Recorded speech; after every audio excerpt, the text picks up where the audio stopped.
پاؤں کے انگوٹھوں پر سرسوں کا تیل لگانے سے بینائی کمزور ہونے سے بچ جاتی ہے۔ اگر آنکھوں کے گرد ہلکے بن گئے ہیں تو اجوائن کا سفوف اور تھوڑا سا سیاہ نمک مکس کر کے روزانہ آدھا چمچ کھائیں، ہلکے ختم ہو جائیں گے۔ دبلے پتلے افراد زیادہ تر مونگ پھلی کھانا شروع کر دیں، دبلا پان ختم ہو جائے گا۔ آنتوں کا جن لوگوں کو مسئلہ ہے وہ زیادہ سے زیادہ تخم ملنگا کا استعمال کریں۔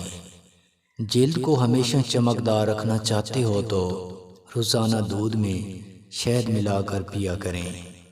اگر جسم کے کسی بھی حصے پر انفیکشن ہو جائے تو وہاں پر سرسوں کا تیل لگائیں، انفیکشن کا خاتمہ ہو جائے گا۔